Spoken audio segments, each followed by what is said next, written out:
γίνει και πιο επιτυχημένος, γιατί αν περισσότερο χάνουμε το χρόνο μας σκεφτόμενοι τους προβληματισμούς μας παρά να ενεργήσουμε. Ενώ αν ενεργήσουμε για να προσπαθήσουμε να λύσουμε μια κατάσταση, έχουμε και ελεύθερο χρόνο για να δημιουργήσουμε.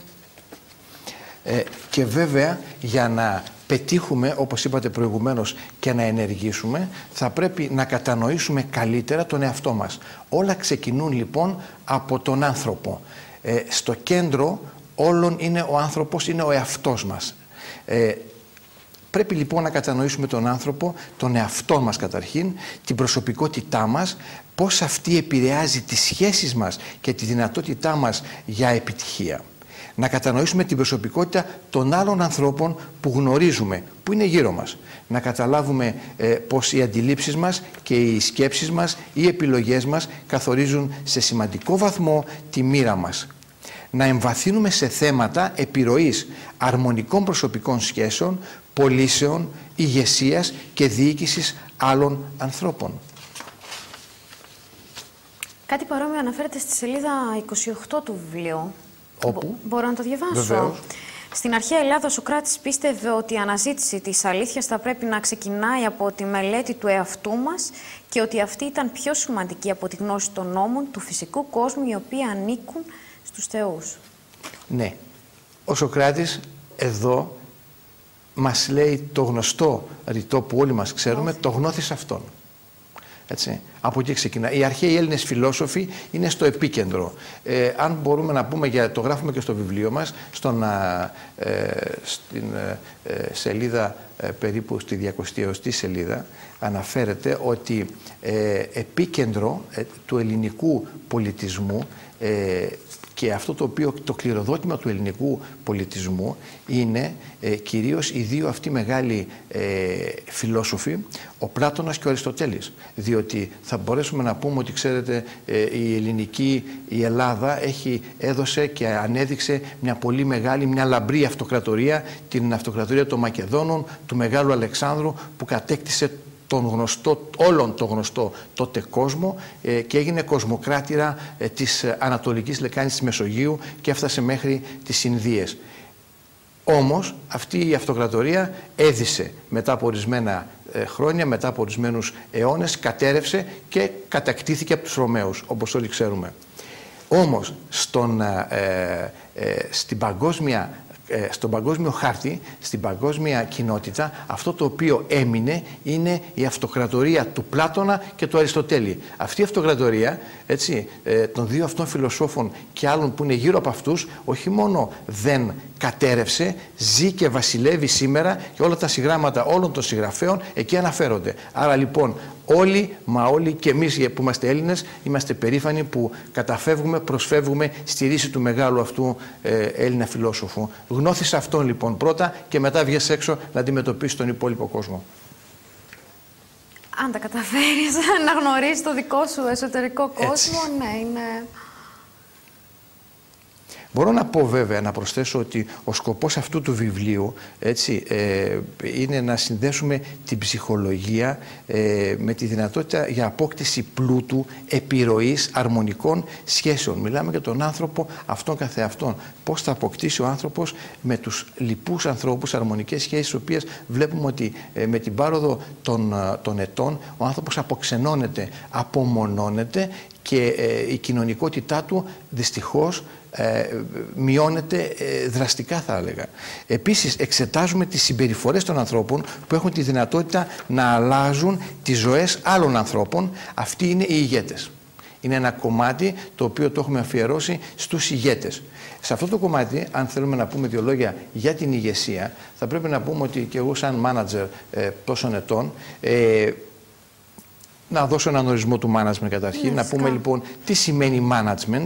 Είναι μια, όπως είπαμε και χθες στην εκδήλωση στο ξενοδοχείο Χαγιέτ, management σημαίνει μια διαδικασία που απαιτείται για την επίτευξη στόχων ή και αποτελεσμάτων διαμέσου άλλων ανθρώπων.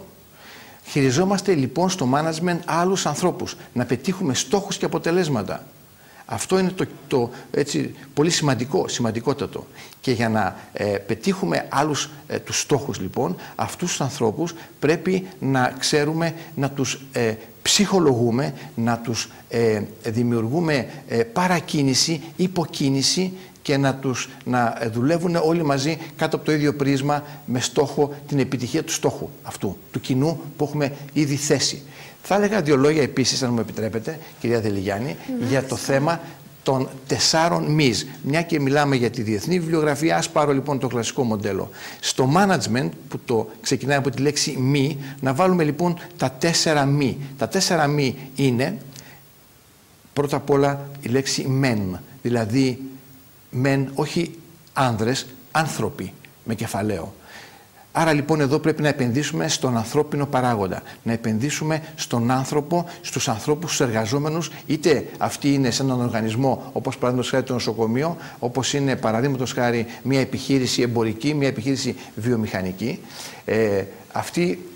Αυτοί λοιπόν οι άνθρωποι χρειάζονται υποκίνηση, χρειάζονται κίνητρα, δεν χρειάζονται τιμωρία σήμερα. Θέλουν έναν τρόπο διοίκησης, το οποίο πρέπει να το δούμε αν θα πρέπει να είναι αυταρχικό, να είναι δημοκρατικό, συμμετοχικό κλπ. Οι άνθρωποι λοιπόν είναι, μια και πιστεύω προσωπικά στην ανθρωποκεντρική θεωρία του management. Πρώτον. Δεύτερο μη είναι τα materials, δηλαδή είναι οι πρώτες ύλες. Πρώτες ύλες θα μπορούσα να πω παράδειγμα από το νοσοκομείο ότι είναι το υγειονομικό υλικό. Έτσι. Τα φάρμακα, τα οποία δίνουμε στους ασθενείς, έτσι. Το υγειονομικό υλικό, οι προμήθειες, τα τρόφιμα, ό,τι έχει σχέση με αυτά τις πρώτες ύλες αυτών των τμήματων. Έτσι. Το τρίτο είναι το machinery, το μη. Είναι machinery εξοπλισμός, μηχανολογικός εξοπλισμός. Δηλαδή, θα πρέπει να πούμε εδώ ότι η επιχείρηση, η βιομηχανία, το νοσοκομείο έχει μοντέρνο εξοπλισμό, έχει τελευταίας τεχνολογίας εξοπλισμό ή έχει ένα εξοπλισμό απειρχαιωμένο, να το πω έτσι. Π.χ. οι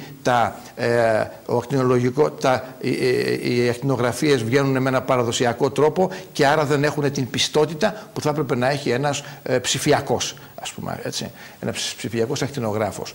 Δεύτερον, θα μπορούσαμε να πούμε ο μαστογράφος θα πρέπει να είναι και αυτός υψηλής τεχνολογίας, να δίνει αποτελέσματα πάρα πολύ υψηλής πιστότητος.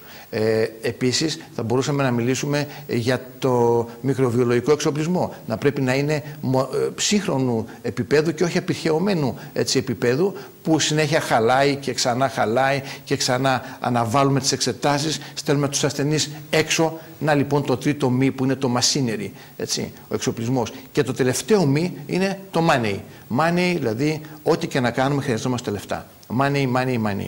Λοιπόν, λεφτά που σήμερα, όπως ξέρουμε και βιώνουμε, μέσα από τον επιχειρηματικό κόσμο και μέσα από τις επιχειρήσεις αλλά και του δημόσιου τομέα, τον κορβανά, βλέπουμε ότι έχουμε ένα μεγάλο περιορισμό των δαπανών, έτσι, πολύ μεγάλο περιορισμό των δαπανών, άρα δεν υπάρχει χρήμα ρευστό στην αγορά. Άλλωστε το ξέρετε κι εσείς πόσο στενάζει η αγορά από ρευστό, από liquidity. Αυτά λοιπόν τα αναφέρω όσον αφορά το θέμα της ηγεσίας, να δώσω το τι σημαίνει management στον κόσμο, να δουν οι τηλεθεατές σας και ποιες είναι οι λειτουργίες οι οποίες επιτελούνται μέσα από το management. Άρα λοιπόν εδώ σας δίνω και τις 5 λειτουργίες του management. Στην Ελλάδα πραγματικά από τις 5 λειτουργούσαν οι 4, η 5η δεν λειτουργούσε, όπως ξέρετε πολύ καλά και θα την αναφέρουμε. Λειτουργεί λοιπόν το planning, δηλαδή ο προγραμματισμός, ο σχεδιασμός. Το δεύτερο μπορούμε να πούμε ότι λειτουργεί η οργάνωση, έτσι, η οργάνωση των επιχειρήσεων, όπου εδώ μπορούμε να πούμε στην οργάνωση ότι έχουμε μια υποτυπώδη, πολλές φορές επικαλυμμένη σχέση ανάμεσα στους ανθρώπους. Τρίτο, η στελέχωση. Ποια στελέχη θα επιλέξουμε για να τα τοποθετήσουμε σε οργανωτικές δομές. Δηλαδή, το ξαναλέω λαϊκά, να το καταλάβουν και οι τηλεθεατές μας, δεν μπορούμε να βάλουμε ένα τετράγωνο καρφί σε μια στρόγγυλη τρύπα. Ή θα χαλάσει το καρφί ή η τρύπα. Ένα από τα δύο θα συμβεί. Πρέπει να βρούμε λοιπόν τον κατάλληλο άνθρωπο στην κατάλληλη θέση. Και το τέταρτο είναι το directing, δηλαδή η διεύθυνση. Όλα αυτά να τα συνθέσουμε, να τα διοικήσουμε, να τα διευθύνουμε. Το πέμπτο που λείπει στην ελληνική πραγματικότητα, θα μπορούσα να πω και στον ιδιωτικό τομέα ακόμη, που έχω μια 25ετή εμπειρία, είναι ο έλεγχος, το controlling. Λοιπόν, δεν υπάρχει έλεγχος, πόσο δε μάλλον στο δημόσιο τομέα, όπου εκεί πραγματικά, έτσι, παρόλο ότι υπάρχουν ελεκτικά συμβούλια, ελεγκτές και επιθεωρητές δημόσιας διοίκησης, φοβούμαι ότι τα πράγματα δεν είναι και τόσο ευχάριστα.